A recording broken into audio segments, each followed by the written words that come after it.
Well, the Friday Monday indicator strikes once again. We'll talk about that week close on Friday. Bad news out of the EU going after the big mega cap stocks, AMD, Intel. They're getting some bad news as well. Short week, folks. Watch your options premium. Only 4 days to trade this week. Kenny Glick, 8:35. This is a Monday. We got a hole to dig out of here on pre-market prep. Welcome to Benzinga's pre-market prep. This is a volatile puppy here. It's all about execution styles and strategies.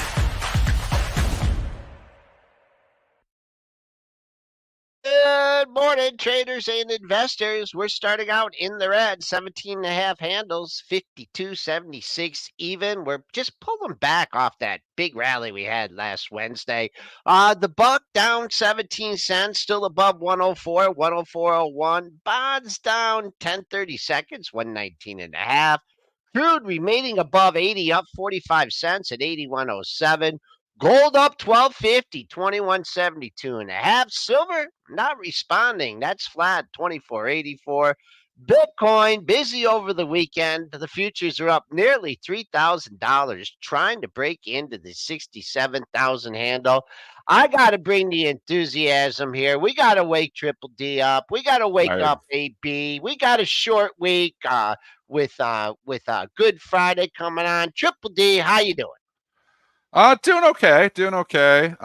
Just a little bit tired. It's a long weekend. Oilers really were terrible. My hockey team's terrible. It's always disappointing when your team drops a big game against Toronto. And anyways, picking myself up here a little bit. It's just quiet. It seems like, we're down a little bit here, but market's pretty quiet here this morning, Joel. Where's the action? Tell me what the action. We can't do the sport. We can't start out with the sports, even though I said I really like Purdue and they look good. But I picked Purdue and to win Okay. it all because of you. So I did my bracket and I went with Purdue all the way just because I'm like, Joel knows a lot more about this than I do. I'm going with Joel. So far so good with Purdue.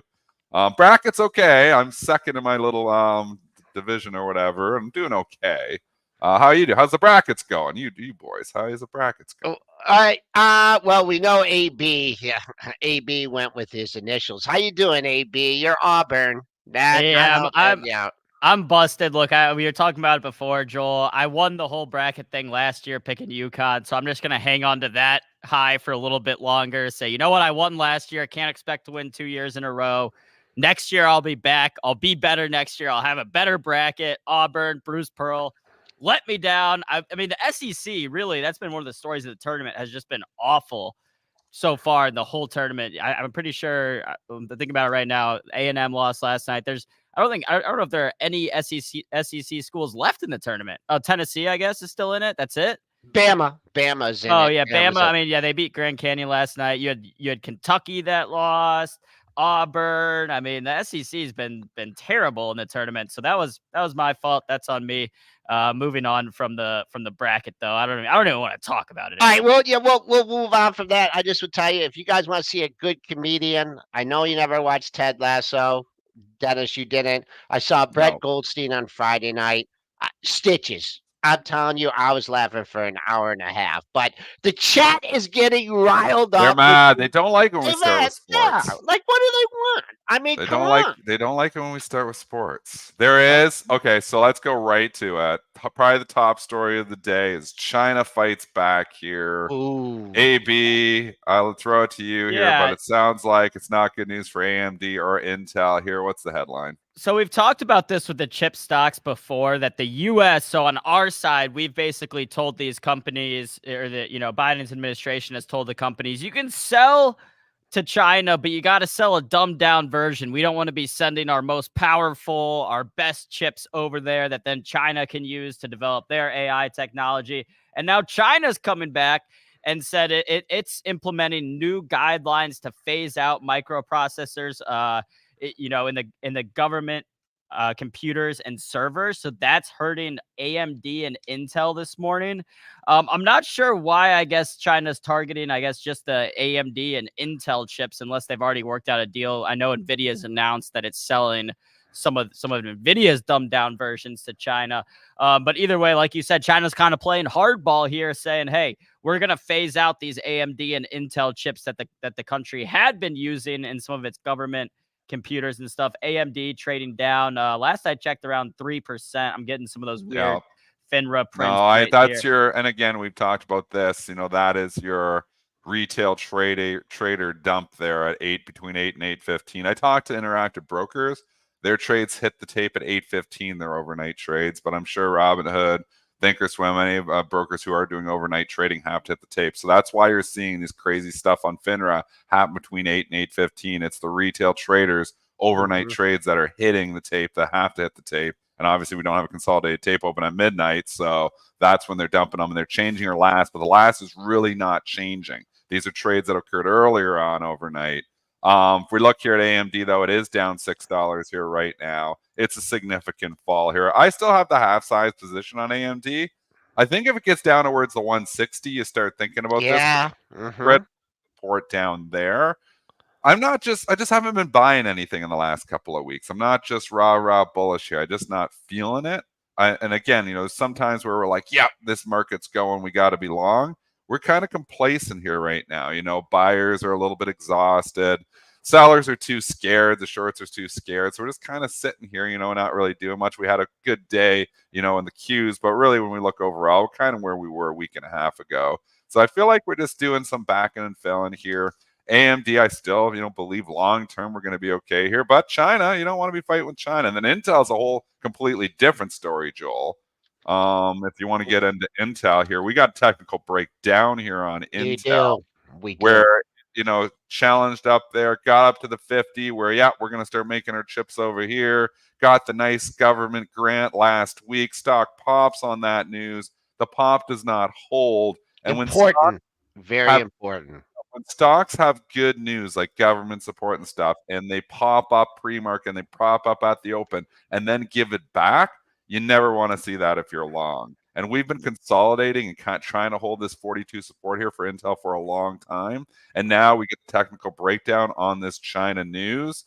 I think we got 40 in the cards and maybe even 38 in the cards here. Intel not looking good at all. I think I was out that day. Yeah, I was. It was Wednesday. And I remember seeing the pop to like 43. And I'm like, man, 42 and a half. I'm like, boy, I hope that holds. And then boom, it didn't. But I mean, this is losing the $42 level. So I don't think you can get really excited about this on the up. Well, actually, like 41 and a half was a double bottom. Also, the low from last week. That's going to be resistance now. 42.09 to fill the gap. Just doesn't feel like that's going to happen. So consolidation, you got the turn. Now a breakdown. Now old support going to be new resistance. Taking a look at the AMD, I do see the 160 triple D's looking more at the weeklies here. You had a bunch of weekly lows, but you got to take things one step at a time. Like AMD is not going down $14 today. Well, no, I shouldn't say it's not, but you got to look at this 170 area. You got a little gap to fill at 170, 181. You haven't done that yet. That's a pretty big windfall overnight. That's probably over the average daily range for it too. So if you took a little flyer on a short, late last week or even on the close on Friday after that good day, pretty good, nice windfall here. Next daily low, if you want to go just for the exact daily low, 173.59. That was your February 28th low in AMD. And we got talking video a little bit here. I did see that green earlier in the night. Yeah. They just seem to be their own animal here. Yeah. And I've, and again, I think, not being mentioned here in any of this headline is a tell in itself. The stock holding up here very well. A lot of people think this is the bubble. This is what is going to crash the markets. And maybe that's the case. But I tell you right now, the relative strength in NVIDIA right now is impressive. It feels like it wants to go to 1,000 to me. I would actually, from a trading perspective and from a long-term perspective, I'd be buying a dip in NVIDIA here. I think NVIDIA, it was a fantastic Friday. For as much as the stocks, Joel, didn't really have a great Friday. I mean, Apple was maybe weighing on the market. It was down significantly Thursday, follow through on Friday. We know Tesla's been in the gutter. Microsoft really, didn't make new highs. Nvidia, not the case. They were coming in and they were buying Nvidia all day, closed fairly strong. And now, you're sitting here only 10 or I guess you're $25 away, $35 away from all-time highs at 974 that we had a couple weeks ago. But it just feels like the stock wants to go higher. So unlike the market's kind of just sitting around. It feels like Nvidia wants to go higher to me. And I am talking my book. Yeah, there was a day last week where all the chips were trading down, like SMCI, Intel, AMD, and then Nvidia was like up 2% on the day, and I was just like, okay, this is some divergence. And a lot of people have been buying AMD for the catch-up trade, Yeah, but maybe me too. maybe we're not seeing it catch up as quickly as some people would like. Going back to the China news, It's going to take a long time for AMD to catch up. This isn't definitely not a catch-up trade. It's a catch-up investment because AMD isn't catching up next week. They're not catching up next month. They've got a lot of work to do. Like I said, I wouldn't bet against Lisa Su long term. We've seen, that she can, come in and turn things around. And obviously, and not that AMD even needs turning around, but they need to catch up with NVIDIA here. So I think long term, it's why I'm still holding some AMD, half my size in my long term account. I still have my whole entire NVIDIA position. And I've been trading NVIDIA from the long side here too. So like on dips, on my day trading account, I buy and, and then I flip it up, and then I'm buying and I'm flipping it up. And, you can be long in your long-term account, you can be long in your trading account. Like Kramer would say, don't own it, just trade it. I say do both. Going back to the China news real quick, because I saw Jay Rice in the chat said it feels extreme overdone. It is worth mentioning China did also, or Microsoft was also mentioning this, that China would stop using Microsoft Word in its government computers. I think it's important to make the distinction in this news. It's basically saying that China's kind of cracking down on this stuff in government computers and phones. It's not like the whole entire, private sector also can't buy AMD chips. It's just in the government things, but I think it's just more about the tone, that it's less friendly than what investors would like to see or hear coming from China. It's not, again, the most business friendly, saying, hey, we're not going to have any of these chips in government computers. But I don't know how many government computers really they have, or how much of the total market share that is over in China.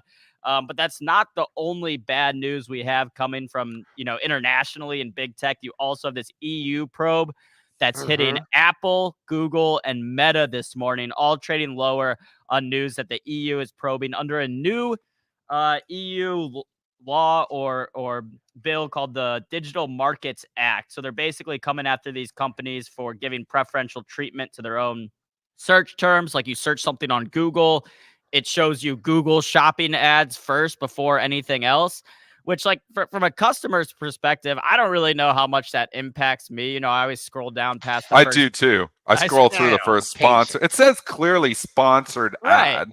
So I'm like, I always scroll over those ones. They all do that. I mean, it's not just Google that does that. They all do that. Right. So that's what I'm saying from a consumer standpoint. How much does this stuff really impact me? I'm sure EU, is trying to look after and we've talked about this before, that the EU historically has been more willing to go after these big American tech companies. So if I were a big Google investor, I'd still be more worried about the DOJ investigation that was announced last week compared to this EU probe.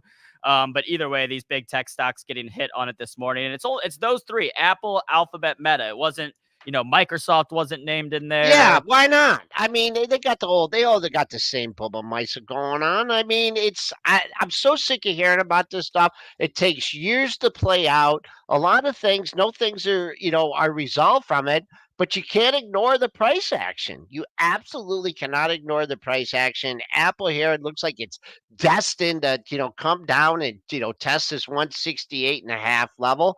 I mean, they just can't get out of the news here. And Google, great week last week. That's up there, just sitting nice and fluffy here over 150. I'd keep an eye on that 150 area. That was the low from Friday. And then Meta, I haven't looked at old Meta lately, just hanging out down 410. That's Been like a strong still. smidget. Yeah, I mean, it's and when's this going to come out? When are they going to make a decision? And then when are they going to appeal? And then when are they going to appeal the appeal? I mean, this stuff you know who's making money on this? The lawyers are making money on this. That's about it. Well, the lawyers always make money on everything here, but it's Yeah, the politicians too. This is political stuff to attack the yeah. big companies. People like hearing that, especially over in the U.S. as well. I mean, this isn't a U.S. issue, but the Apple, obviously we talk about that. This is political as well, though. One thing to consider is, why did Apple pop last week? You know why? And I'll ask you, and I know the answer, but why? Ask yourself why Apple was popping last week. Was it, just technical? Was it this? Or was it the fact that they had multiple mentions with NVIDIA? They had multiple mentions that, we're going to be working with Vision Pro. And I saw, Apple popping on these headlines. I feel And like Google. Apple's pop last week was Yeah. kind of because of NVIDIA. And we know, like, it's like you need NVIDIA to get your stock to pop up. You're Apple, for crying out loud. So, I mean, it's just out of favor. The only time it wants to pop up in the last, month is because it gets a mention from Jensen Huang. I mean, that's tough. And the valuation's been tough here too. It feels like Apple wants to make new lows. And they also had some Google love too, right? That they were going to use Chat G or whatever there is. I can't keep track of all Yeah, the the things, but Gemini in the iPhones. yeah, yeah. Dennis, I said those exact words. I like, when is Apple have to like mention all these other they dump the their EV there, and now they're, I don't know. I'd be very, and also, and I said this before, and I was only proved right in a small way. But what if Warren's peeling out here, Well, selling he in this was, trade? Joel. He But it was a did sell a smidgen. little bit. It was a And yeah. but again, he's He under starts. 10%. So you don't see it until we get Ooh, to the 13F filings here. right. You won't see that because he's under, if you're over 10%, you got to report within like whatever it is, 48 Great hours. point. But when you're under 10%, you don't report for 45 days. So he could just be, it could be Apple just Buffett weighing on the stock to a certain extent here too. If he starts selling more, if we see 13F filings, and I'm not sure when 13F Friday is coming, I think we just kind of went through in mid-February, so maybe we're still a few Yep. weeks away from that. Aaron could probably look it up, but there's something to consider too. I don't think there's any reason to be a hero and say this is the bottom in Apple. I don't think it is. All right, get in some breaking news. Thanks for the chat for flagging some of this. But Yeah, Boeing's CEO is stepping down. Boeing's Dave Calhoun says he's stepping down as CEO. Stock actually getting a pop here based on this, up 2.5% pre-market. This comes after a TD Cowen lowered its price targets to 230 for Boeing earlier this morning. So seeing some mixed headlines on Boeing, but again, the market's taken this, the CEO stepping down, as maybe an opportunity for the company to restructure, come in and maybe address some of these, systemic problems that we've seen in the company over the past few months.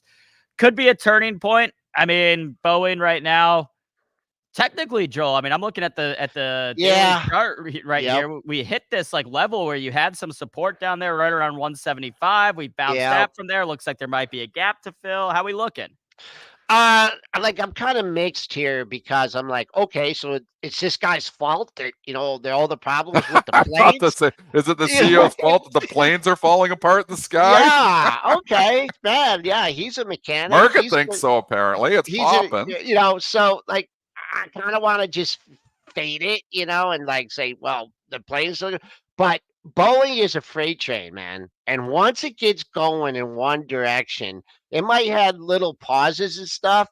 But look at that move in November. I mean, if you were standing November, December, if you were standing in front of that thing, you got absolutely rolled over. And then if you tried to buy it on, after it turned in late December, you got absolutely crushed. I have no position in BA at all. I have never owned that stock. Full disclosure, never have, never will. So now, I mean, it's the question, like, if you caught a turn, like if I was long it and I was like bottom picking, I would try and hold on for dear life.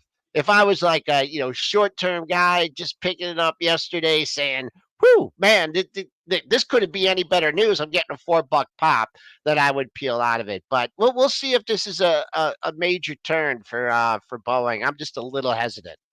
I think it did bottom 3 days ago. It had the pretty good rip. It feels like it wants to go higher. The biggest problem is you come in here at 193 and you got like 200 like a brick wall up there. I'm sure there's optionality because it's the big whole number, but that's where it was clinging to support. I mean, back in January, late January, February, we finally break down in March through the 200 area. But we always say old support becomes new resistance. So many people, will be like, if it gets back up to 200, getting their money back, everybody that basically bought this year wants their money back. I think you're running a major resistance $6 higher. So there's probably a trade up to 200 if you want to come in for the last $6. I don't know if I'm chasing it up 5, but I think there's room to 200. I just don't know if there's like blast off to 220 on this. I think we could move to 200. I do wonder too, with the just from like the media perspective on Boeing, how much of like is it to where planes usually have some of these problems, but the media is reporting on it now more because it's in the news? Like, I mean, for sure. There's how many Boeings make a flight every day, and the vast majority of them, right, 99.9% of them, like since all this news started happening, I've flown on a Boeing multiple times, and knock on wood, I've been fine. Maybe I've been a little bit more worried about it than I would have been in the past. What was that rattle? What was that rattle? Yeah, exactly. You're like, looking at the wing real quick, making sure all the bolts are there myself, which I wouldn't have done in the past, hoping that I'm going to be on an Airbus, but it's still a Boeing. So I wonder too, if I would like looking at, the vast majority of flights, like how many of them have some sort of small issues. And now the media is just reporting on every single one. Like you see more of it. Because I still social media doesn't miss anything. They don't miss a beat. I mean, that's in every single industry where something happens, they are all over it. Social media is just all over everything here. So, but again, I think when doors blowing off a plane, I think 20 years ago that would have got some press too. Yeah, no, that one for sure. And then I think the subsequent ones, like the wheel falling off, like I'm sure that's happened a few times in the past years where it hasn't gotten as much coverage. So I'm not well, trying we have precedents there too. Funny you say that, because remember the one flight, and it was, I don't know if it was local Detroit or where it was, but anyways, the wheel came out, but it came out sideways. And remember they had to keep circling because the wheel actually wasn't facing the right direction. Yeah, it somehow got twisted up and it was like sideways. And like, well, we spin on that wheel, but we can't. And then it circled for like 2 hours. They were trying to figure out how to adjust the wheel. So, and that was that was like 20 years ago. So that was well before the I might have been on that flight. Joel was on that flight. It was circling around. I've been on flights. I don't want to big bad stories, but I've been on flights where they kept circling the airport, and like you saw people out on the tarmac with like binoculars, and they were looking to see, where the landing gear was. And then that time I landed, it was flooded. It was Joel Elconin. Okay, it was flooded with ambulances and fire trucks. Oh gosh, you're in some bad flights, I was worried that time. And also, but note now yourself, when you never fly with Joel. I flew with Lisa not too long ago, and we were like, even when they switch gears, like you could tell, like, and Lisa's like, "What is that?" I'm like, I smile, and I'm like, "Oh, they're just, slowing the gears down because they're going in for the landing." And then you're like, "Oh boy, I sure hope there's nothing wrong." But no, I mean, it'll all end fast, Joel. It'll be really fast. Yeah, big fireball comes, and you don't have to worry about it anymore. Let's S&Ps. Let's change topic here. S&Ps are starting to creep off the early morning low here, so we're only down 15.5 handles. But we got more airline news over the weekend. Let's just stick with the airlines theme. Yeah. AB. So United Airlines shares are trading lower this morning after the FAA reportedly weighed curbing new routes for the airline amid recent safety issues. So I think this is, somewhat tied to the Boeing thing. So I think, United Airlines was talking about adding new routes and stuff, and the FAA was just like, hold on, let's, before we start talking about adding new routes and stuff, let's address some of the safety issues we've been seeing. There's some pilot shortage concerns. But again, I mean, like the airline industry, even when things are going well, it seems like these stocks don't really take off. So now when you have some kind of growth concerns with United Airlines too, stocks getting hit this morning, down more than 2%. And I think you just got to kind of wait to see how some of this stuff plays out. How are these airlines going to address, problems with, new planes not being delivered from Boeing or not enough pilots coming in? So I'm not touching United Airlines down here, even on the dip, down again 2.5%. And the airlines are one of the few stocks when you look at the long-term charts, You're still exactly right. still haven't even come close to back to their pre-COVID levels. So that, it just kind of scares me off these. But yeah, more negative headlines from in the airline space. With Boeing trading up like it is this morning, this headline feels like a nothing burger to me to a certain extent. I don't feel like this is a major headline here from UAL, like a game changer. The stock has actually been consolidating, trying to break out here a little bit. I think I actually would buy the dip from a trading perspective. No long-term position. I have no position in it at all here right now. I do have the long-term position in AAL, but I feel like the airlines actually do want to fly a little bit here. And if Boeing can start to show some life, it does just spill over here. So I think actually this UAL dip could get bought today. The only problem is that you had a pair of lows at 46, and then do you have your 3-day candle here at Wednesday? That's the wacky Wednesday candle from the Fed. So like I don't have a point here in that big candle. So but what I do have is the pre-market low that comes in at 44.26. So to your point, Dennis, they already did kind of buy the dip because it's up $1.14 off the low. So I don't even know if you're going to see that pre-market low. If you're holding out for a level and you want to see something tested, then that would be the 44.26. That stands as your pre-market low. And just one more before we move on from the airlines. I have to tell this story. Dana has a friend, and the friend's husband is an airline pilot, and he does private flying for companies and stuff. And when I met him, he was building his own airplane. And he was like, he got the parts sent to him and he was going to build his own airplane. And I was Okay. thinking, there's absolutely no way that guy's ever going to finish building that. And if he does, he'd be absolutely crazy to go up in it. And fly it. Yeah. So he was working on it for like 2 years. Did Like he get it built?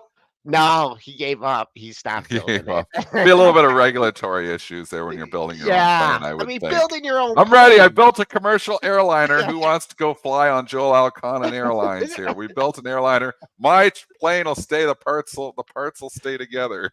Can you We use imagine bigger that? bolts. Holy mackerel. Oh my gosh. But anyways, keep an eye on your airline stocks. If you're looking for a gap fill here, just for a little bit of a trade, pair of lows at 46. So that could be your resistance now. 45.93 on Thursday, 46.14. If you happen to see the close at 46.47, then I guess they're really sweeping this one under the table.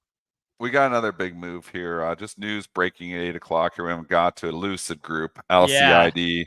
I want to take over this one. I'll throw it back to AB here, but let's go to Lucid because it's a big move here. And then we could talk EV overall as well. Yeah, so Lucid, news of a new investment coming in from the PIF out of Saudi. So the public investment fund again. And I'm Lucid had already been backed by Saudi money.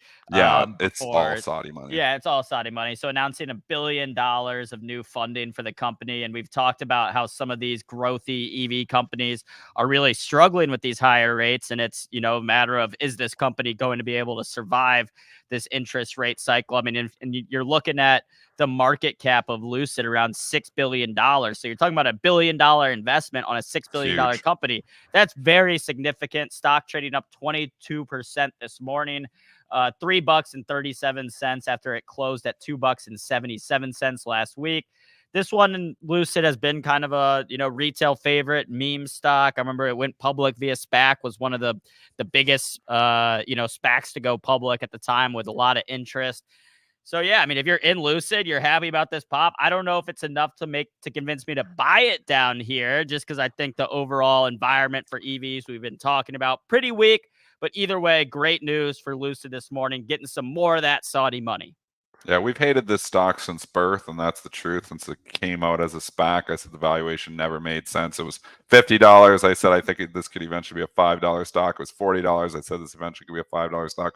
30, 20, 10 eventually was a $5 stock. So I was proven correct on hating Lucid for those reasons. The one thing I have said is the Saudis are behind this, and they're unlikely to let her go bankrupt. So here you go.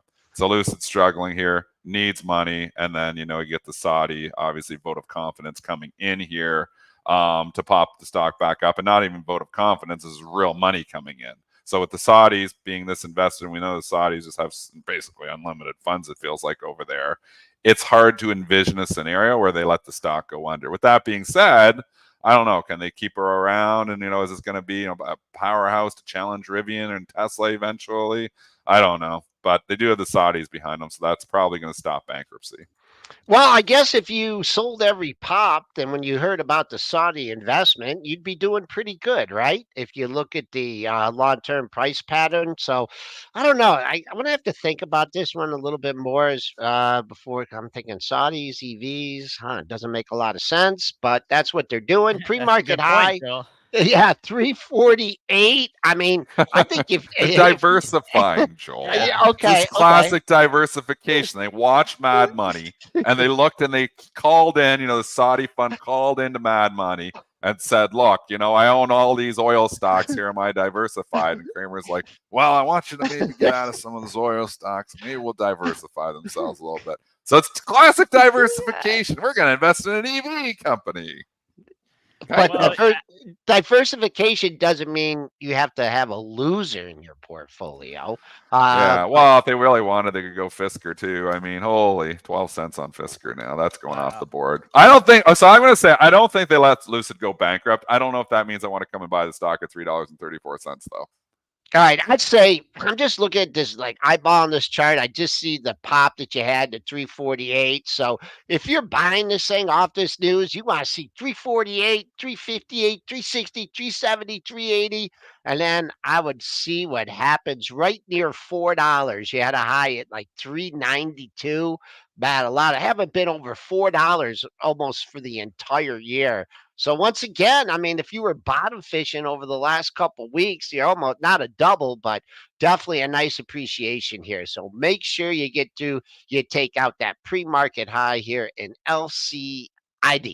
Yeah, and I remember again when this thing was like before it had even merged. I think it was Churchill Capital, like CCIV or something that the SPAC, everyone was all in this. It ran up to like $50 before the acquisition.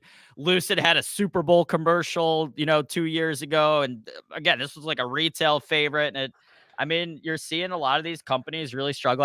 I see people in the chat talking about Rivian. I think that one is the big question mark. To Dennis's point, it looks like the writing's on the wall for Fisker.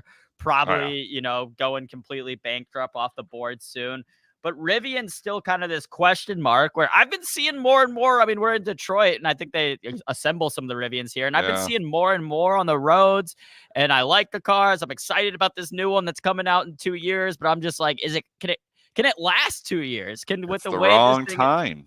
It's such a know. tough market for this. We can say how good the economy's been, but it has not been that great for auto.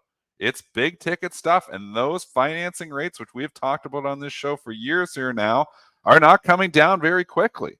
So it's hard for people to just go buy. And what does a Rivian truck cost? What's it cost, AB? Probably 60,000 right now. Yeah, 60,000. Now go, and throw out, 6, 7, 8% financing on that. That's a hefty bill.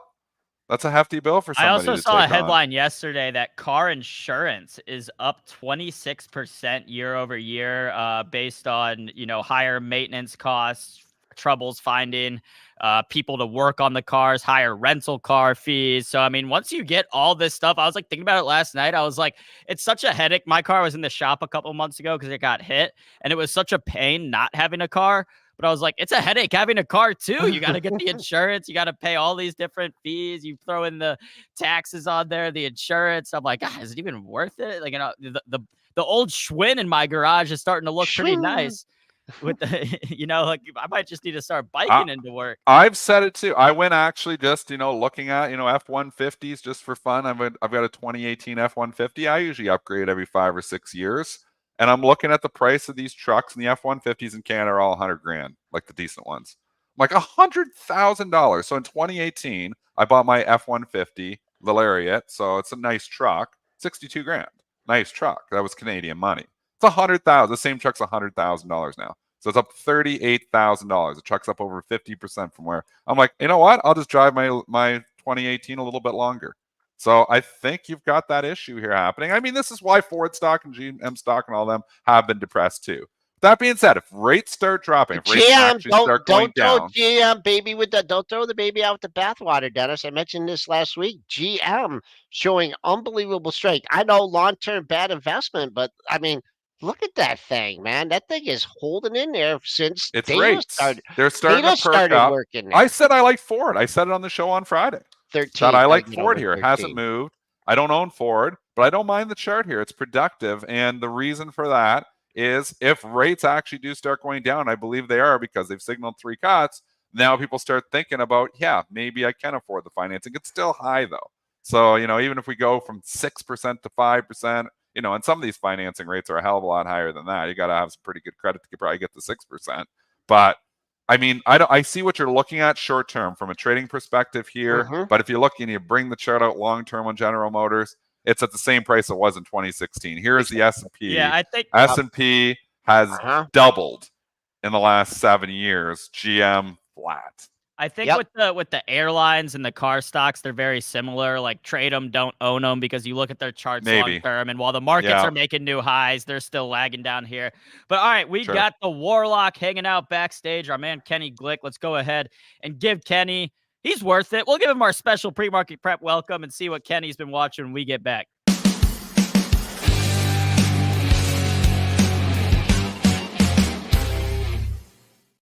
What a pleasure to start a Monday morning with the Warlock here. He got that cup of coffee. How you doing, Kenny? All right. What's up, my friends? Thanks for having me on. What How kind you of been? We got a new poster in the background, Bob Marley, but there's a nice I see another poster here though right beside us there. That wasn't there before. Is that your kid? That's my girl. Yep. It's the celebration of Kate. She's leaving us, so she's going to either pick FSU or Georgia. We're down from 13 schools to now just the last 2 choices. Is she So basing her awesome. decision based on she looks pretty young to be going to college too. Yeah, she's gifted.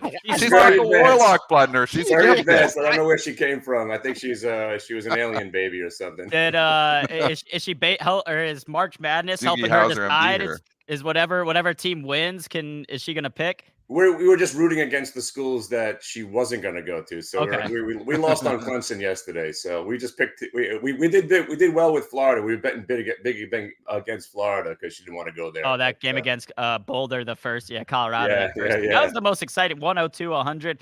But I was joking with Jason about it because after Oakland won and University of Michigan didn't even make the tournament, Jason Raznick was like, great, now my kids want to go to Oakland instead of University of Michigan. Right.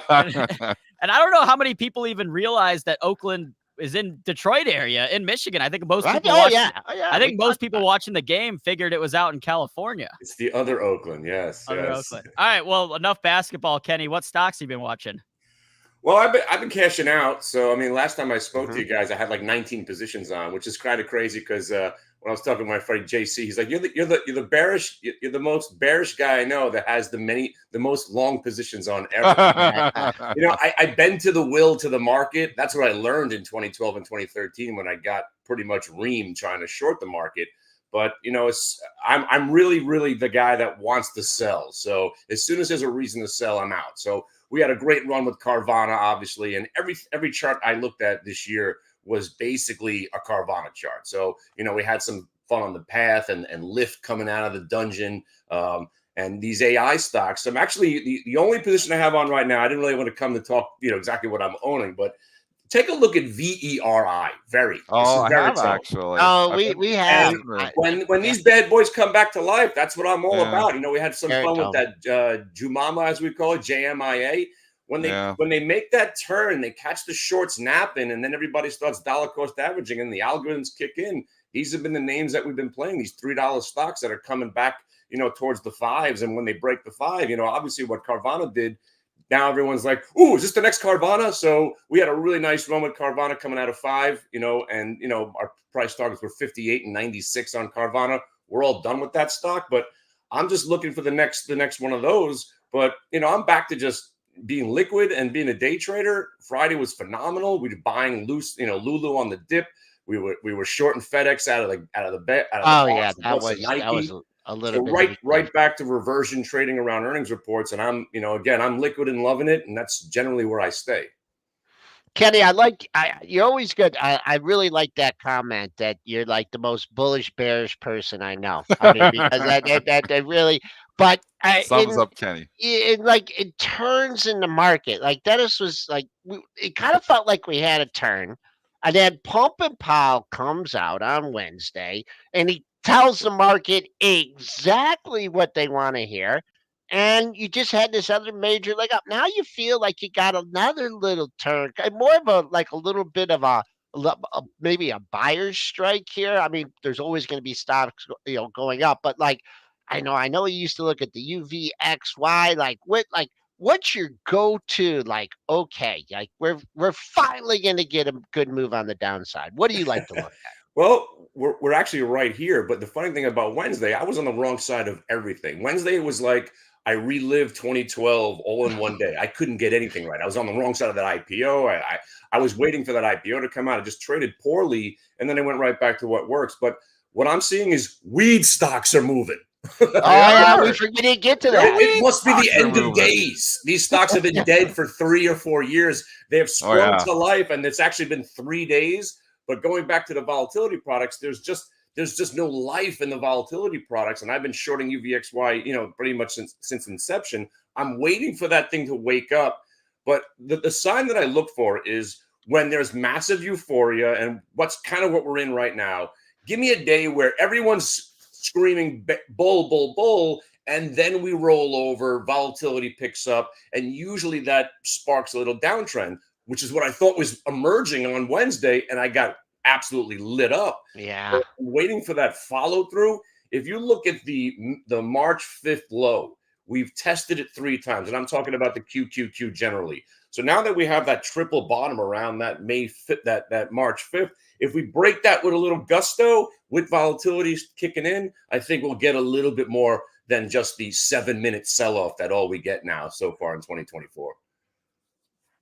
I remember I don't know, there was a number and you were in the chat and they sold it off and you were like, well, like really, like who cares?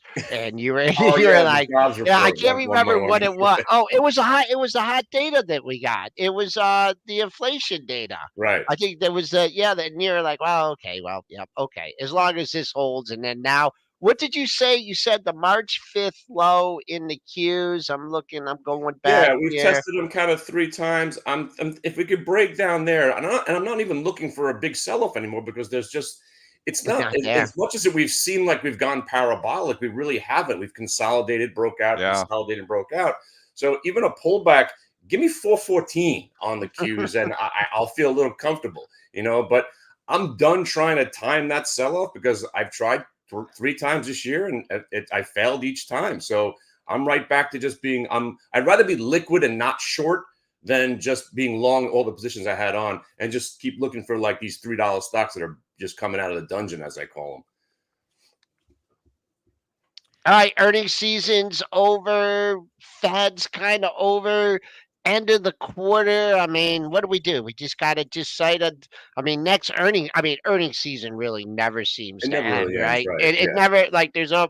Actually, though, this week is pretty darn slow with the earnings. Is there any, like, I know you're into your VWAP and your patterns and things like that. Is there like any kind of seasonality or anything that you pay attention to, or is it just all about the price action? Oh yeah, I mean, I love seasonality. I'm always looking at the Trader's Almanac. Everybody's friends with Jeff Hirsch. I do subscribe to that stuff. So but when the end of the day, and I always say, listen, if the CEO of a company said, "Hey, we're getting taken over next hour," and it's breaking below VWAP, I'm still shorting the stock. So I'm looking for the signs, like you said. I'm just going to be a little bit more liquid and just, go back to day trading. But as far as the seasonality, I think the market's setting up right now. I think everybody's in agreement that we're going to have a little give back, but I think it's not even going to be that big of a deal. So what I'm doing is I'm just selling straddle, I'm short strangles. So I'm selling premium on top of the market and below. And I think we go sideways, and I'm just collecting premium somewhat right now. But mostly, I'm trying to stay liquid and just find the next, these $5 stocks are popping all over the place. There's like 10 of them a day. I mean, this really is the most reminiscent to 99 than I've ever seen. I mean, again, I've been trading my whole life. How much of your trading is in these $5 stocks, and how much of it is really like core trading, like, in the heavier like index, like QQQ, like looking at that stuff? What's your breakdown? Like, are you all about, the smaller stocks breaking down? I mean, Carvana's not a penny stock either. No, not a penny stock anymore. Out. But Yeah. I see, the reason I like bear markets is that I get to find Carvanas. When stocks like that crash down, like the Path and the Lyft and some of these other ones that we had some fun with. Overdone. Yeah, the majority of what I do is what we do on Friday. Look to buy a Lulu on a massive earnings miss, or look to short FedEx on that big gap above 52-week highs. That's the bread and butter. These $5 stocks are where the fun is. That's the casino. The fun. Yeah, that's the casino. But mostly what we do is still going to be those earnings reversions, the VWAP trading, and then I do a lot of again. There's free money out there on shorting these volatility products. And you could go out there and sell premium. I know that's not for everybody, but that's a big part of what I do. I don't talk about it that much because not everybody wants to sit there shorting volatility products. It's boring. It's boring. It's awful. And every once in a while, you do get caught short. But if you have the time and the money to withstand it, these products are actually built to go down. So I sell premium on UVXY and the UVIX. And I just collect money when there's nothing left going on, when there's nothing much going on. And then we just, like Joel said, there's always a bunch of earnings coming. And the next thing you know, it's earnings season again. So it always sustains me. I'm always looking for those gaps and those reversion trades. That's the bread and butter. It's been the bread and butter since, I started trading VWAP, 2012, 2013. But, like today, you just open the screen, you'll find MLGOs, you'll find ESPRs, you'll find Lucid going all over the place. And as long as there's volume, we could trade anything. It's just I don't look at those small cap stocks that have 20,000, 30,000 shares. When you come up and you start trading, a couple of million at the beginning of the day, that gives you a little bit more order flow, less volatility. Less chance of being manipulated on a gap or whatnot. And then we usually move on from those and go right back to earnings. Let's talk about that MLGO just for a second. We don't talk to penny stocks much on this show, and I'm not asking about fundamentals. I'm just asking, how do you trade something like this? It's up 68% here today. I know you're going to go with VWAP, but how do you really like the VWAP master here is probably going to be saying VWAP, but are you looking like when it pulls back to, the volume? Actually, no, this is actually pretty straightforward. The thing has a pretty big range. So if it's back below 650, chances are it's going to retrace to the 550, breaks 550. It's probably just going to go right back to where it came from. So I actually look to short these. I get what's a short locate or a borrow if they're not shortable. Most of the time, this is where my bearishness comes in. You got to understand, most stocks still stink. These are awful names. These are garbage stocks most of the time. So I look for them to pop and drop. But at the same time, if this thing's over 8, it could go to $10. And again, we just play momentum. Momentum is just buying, new high breaks and then shorting those new lows. And then, of course, obviously with the VWAP, and right now it's kind of glued there. So, I would look at this chart in 2 seconds. I'm thinking, hey, if it breaks 650, it's going to retrace to 550. So I look to short it. But if it holds the 550, builds base, and then next thing you know, you're rocking and rolling. But it really comes down to price always. And, again, then we just move on to the next shiny object. And there's like 5 of these every day, like, OCGN today or ESPR. I'd rather trade one where it's coming out, just kind of waking up from its slumber. Like if you see JMIA, we had a really great couple of weeks with that one. Very's our new one right now. But like I said, there's this 5 a day. And then what I look for is if they stabilize and don't, if the pump and dump doesn't become the dump, like I don't know if you guys saw SWIN. Nobody trade this one. Just look at it. But if they stay active for 3 to 5 days, then they usually form a new range, and we stay with those, and that's how we find new stocks. The new ideas find me. I don't go searching too hard. There's 3 or 5 new names every day. You're just looking through the scanner, seeing what's up. Yeah, absolutely. Big, unusual volume is the number one key, and percentage gain. So you'll have a list of those every single day. Most of them are just gone by the end of the day. But when they stay stable, and again, if they don't want to die, they remain a buy. That's kind of what we do. So Kenny, right now, I mean, it sounds like overall you're still sort of bearish on the market. And usually when the market's hitting new all-time highs, you have this euphoria and everyone's bullish, everyone's buy, and we're not really seeing that right now. Why do you think that is? And because I kind of feel like the bear case has been shifting a little bit. Like from the perma bears, I heard, one thing 6 months ago, heard a different thing a year ago, and now I'm hearing something else. Why do you think there are so many people out there still bearish despite the market making new all-time highs? Well, it is kind of funny. I'm actually, it's almost like a split. I'm talking to still people that are debating whether or not to get in. And Right. that's why it's hard to be super bearish, because I know there are people just waiting for a reason to Yeah. buy.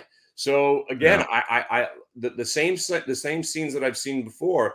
Give me a reason to be bearish. You know what that would be? We're actually going down. I'm done trying to pick tops. It's impossible. So if we start to go down and the volatility is picking up, then I'll be a bit more bearish. But I think a lot of people have just made so many mistakes. Obviously the recession that never came. Obviously the interest rates going to 5% didn't hurt tech stocks. It seems like nothing matters. Right. So now Inflation they're picking starting back up. Yeah, they're coming up with some new words. I heard, that we brought the stagflation, your mom's inflation, his inflation, her inflation. Everybody's got inflation now. So they're going to just keep throwing things at this market, but we don't budge. So Yeah. I'm done fighting it. And again, that's why I like being the day trader that I am. Just give me something to do. Give me something to do today. I know how the market works, and I'm done. Because listen, generally, if I had never shorted the Qs in my life, I'd be in a much better place in life. You would. You would. Well, it's hard to be short boy. long term. Like this is what I talk about too. Like I short stocks every day, trading, shorting, buying. Yeah. In my long term portfolio, they're like, well, why don't you short that? I was like, I never short stocks in my long term portfolio because you know what? Stocks drift up over time, and it is hard to get the timing in the long term shorts. It's a very rare event that I'm taking a short position in my long-term portfolio. Right. So it's all timing. Like, and you're right. You just, I'm going to get this Qs short here at, 200, and now it's like 444. And you're like, I'm still betting against, I'm betting against everything. Yeah. Like, or the mantra of the short, we're legging in. You're legging in. Yeah. You got no legs left. They're broken. You're a cripple on the street right now. Legging in. That's the best one. Yeah. The unlimited funds of the shorter, especially online. And I've learned people that are screaming short, they're not even short. They're just angry that they're not long. It's true. It's true. What it is. Or they own puts, and they think they're short because they own puts. All right, well, Kenny, thanks for hopping on with us this morning. Always a pleasure to catch up with you. Good seeing you guys. Again, the Warlock. Hit the bid on YouTube if you want to check out more of his stuff. We'll drop the link in the chat. Have a great day, Kenny. Love seeing you. You as well. Kenny makes a great point. I mean, just being able to be open-minded, keep moving with the markets. Because, you had people, I remember like a year and a half ago when they started quantitative tightening, people saying, oh, the QT, watch out, the Fed's starting to sell stuff, the market's going down, the Fed started selling stuff, and the market ripped up another 5% the next 2 weeks. Exactly. It's all these... But to give bears, the case, they did. We did sell off significantly. 2022 was a very good year for the bears. Yes. I mean, QQQ started the year, if I'm just looking at the charts here. And that was all inflation. But that was all inflation. And then once you had that, once inflation started to subside, I think, the perma bear started shifting to other reasons to stay short. And those haven't worked out. So it worked out then when inflation got up to 40-year highs. The Fed started raising rates, needed to. But that's been the biggest surprise, I think. I don't think anyone, even the perma bulls, would have told you that the stocks would be performing this well with 5+% interest rates, especially considering that inflation has remained stickier than I think a lot of people would have liked over the past 6 months or so. All right, well, we've got about 5 minutes left. Chat, help us out if we've got any big headlines we missed today. The one thing we haven't talked about yet is DWAC. DWAC last Friday had a bad day after announcing the official, merger of Truth Social and the SPAC. Bouncing back this morning, trading up more than 5%, but last Friday closed down 13%. So this is one that is in that kind of meme stock camp. A lot of volatility. I don't know if you guys are out there trading this today, but again, getting a pop this morning, up 5.5% after closing down more than 13% yesterday. This will be a fun story to watch this week. DWAC, again, announcing the official merger with True Social being valued around $3 billion. I had multiple people reaching out to me on Friday saying, "Why is DWAC down? You know why? You know, because it's had the merger's been approved. Why would it not go up on that?" I'm like, "Man, read a book, because this is your most classic buy Sell on the news. rumor, sell on news." AB, you said it too in the pre-market show. I mean, it's just classic buy on rumor, sell on news. So did we top out with that 48 print on, early on Friday when that news was breaking? Yeah, I think we did. You got even the algos on it, probably caught. So I feel like we topped out there. I feel like I'd be a seller of rallies onto this thing too. Again, this is a crazy stock, and it is going to have the merger, and it has got, obviously a lot of Trump supporter and everything in there. But I think I would be selling rallies on this thing. Also maybe ebb and flow, with the election too, right? I haven't looked at the polls lately, but you got to be subject to some volatility during that. But similar to the Intel thing, when they got a $20 billion investment and from the U.S. government, but it goes up and then fades. It's a similar kind of price action in Yes. DWAC, and there Yeah, you you are. don't want to see your stock going down on good news. Never want to see, write that down. If your stock is going down on good news, it's probably because there's a crowded trade and there's too many people that were expecting that news. And that crowded trade will want to come off. And also, if your stock doesn't go down on bad news, right? Then you can, Opposite. yep, True. yep. Those are just a couple, And maybe couple Boeing. sliver. Boeing was having a couple headlines even last week. We got a few headlines that weren't that great, but the stock was just clinging to Yeah, 180. still It going. felt like Yeah, seller exhaustion there. yeah. And bringing it back to Boeing here, we're up a little bit further here. Feels like, I don't know if it got to the 200, but it feels like it wants to go to the 200. Actually, I guess it got maybe a little bit closer here. 197.20. It's moved up. Yeah. Moved up over a buck here. I mean, someone got the memo on Boeing on Wednesday. That was obvious. Well, that was the Fed day too, right? So Yes. yeah, that was a huge I mean, longer term, that's your candle. That's what you got to keep on. Right now, we're $10 away from the close on that day. And also, I mean, I don't know. This is a heavily traded stock, but if you'd been shorting this thing, shorten it. You got a little wake up candle on Wednesday, a little trepidation on Thursday and Friday, and now as opposed to just putting those bids out there and getting popped, pop, because the stock's going down. Now, if you want to buy either to get long or cover short, you're lifting offers. If they've out there, the algos feel you lifting offers, and they lift the next offers, and you just kind of get that crescendo going on the upside for BA trading up 665. That's 3.5%. So long ways away from that December high. All right, we did mention lighter week in terms of earnings. You got McCormick before the open tomorrow. GameStop after the close. I'm sure that'll have a lot of retail interest. We can talk that later. Carnival Cruise Line on Wednesday. Wednesday morning after the close, you've got Rumble. You've got Playboy, ticker PLBY. That's still traded? Yeah. Yeah, 98 cents. Ooh. Yeah, not great. I wish I would have bought that at 60. I know. I guess 2020 or 2021 was the gift of all gifts. All these stocks just trading at ridiculous valuations. You want to talk tech bubble burst? That's what happened back. We're not in the tech bubble. But they were anymore, doing folks. It NFTs, burst in Dennis. 2021. Yeah, What's They that? were doing NFTs.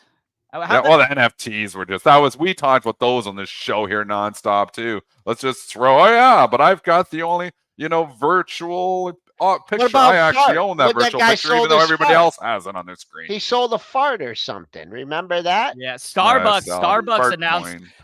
announced last week that they were like ending its NFT program, and I was like, honestly, the fact that they were still doing that program late into 2024, that lasted longer than I would have expected. So, Playboy NFT sounded like if there was going to be any beneficiary to the NFTs, Playboy I actually own her picture. Like it sounded like a little bit more, but holy, that NFT's got to be the worst thing ever. It was dumb at the time, and it remains very dumb now.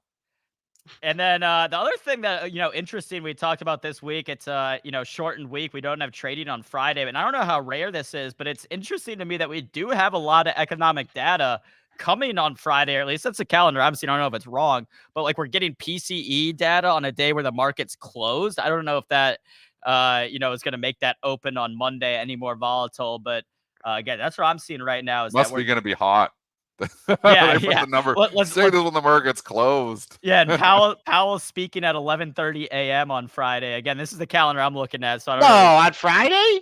That's On what Good Is it really on Friday? Good Friday? Can't be right. I Can't be don't. right. Yeah. I don't want to throw Is anyone it right? under the bus. Yeah. Chad, can you confirm? Is Powell He's right. speaking on Friday? I can't believe that. Is that right? No, not on Good Friday. Yes. Yes. It's On my right. sheet. It's got to be Yes. wrong. Sheet's got to be Dennis? wrong. No way. Powell's going to speak on Good Friday. That's what I'm saying. I think it's weird. I don't know if this is a misprint or what, but Powell, PCE data, all this stuff due on Friday. The market's going to be closed. We're not And going the to be able. futures are going to be closed too. So I guess that might make Monday again a little bit more volatile than it would typically be. Just keep that in mind if you guys are That's trading unbelievable if that's options or true. if you're trading weekly options or anything this week. Again, no trading on Friday in observance of Good Friday. Wow. But yeah, that'll be a wrap for us this morning on pre-market prep. It is 9 a.m. Eastern. Dennis, Joel, any final thoughts before we head into this Monday action? I just say I think you're still going to have chop. There's going to be trades like Kenny's saying. I think Nvidia wants to go higher here. I mean, we're in a day where AMD obviously getting hit because of the news, Intel getting hit because of the news. You think, well, maybe it drags down the whole chip sector, but it doesn't feel like it's going to be that way. It feels like there's going to be more separation here. Again, it feels like Nvidia wants to go higher to me. Boeing, I've said already, that's kind of your headline of the day here. Feels like seller exhaustion in Boeing. I'd be careful just flat out, saying, okay, well, we're just going to short it at 195 because it does feel like there's room to 200, which is another $5. But just, it's been hit so hard. And at a certain point in time, you just think like there's just not that many people. Joel's, daughter's friend isn't going to be, coming in here and making planes. There ain't that many other people making the planes that we're going to fly in here. So we're kind of with Boeing and Airbus. This is a duopoly here. So it's hard to just say this is it, Boeing, they're eventually these planes are going to take them all out of commission. I don't think it's the case. They're going to tighten up the bolts and tighten up, and they're tightening it up by, bringing a new CEO in here, and it looks like. So I think today's headline actually could be a driver for the stock.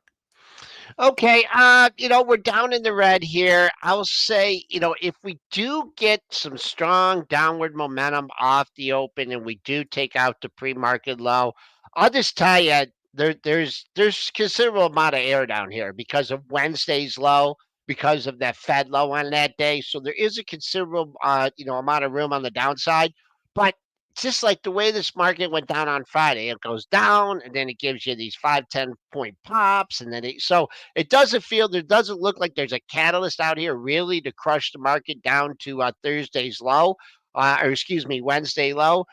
Coming back on the upside, I'd like to see us get near yesterday's low. That was right up near the close. Would that be a 13, 14 point handle? So there's your resistance, the bottom of yesterday's range. That's probably going to be with most of your stocks too. And then tomorrow, we'll be talking to T3 Tuesday.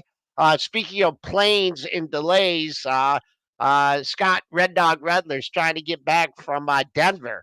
And he was supposed to fly out United Airlines last night, and he got delayed. So I don't know if we're going to get Red Dog. There was a big snowstorm out there, so that might there not was? be. Okay. Well, a few days ago, I don't know. That might not be United's fault, but it could be. Joel, I was worried you were about to say, speaking of planes, I'm heading out again because it's like I thought you were about to take another vacation on us. No, not for a couple weeks. Okay. All right, guys. Man, I need Joel's lifestyle. Yeah. All right. We got live trading starting up right after this. This stream will redirect you there. You don't need to go anywhere. We'll see you guys over there. Till tomorrow, 8 a.m. Be there, be square.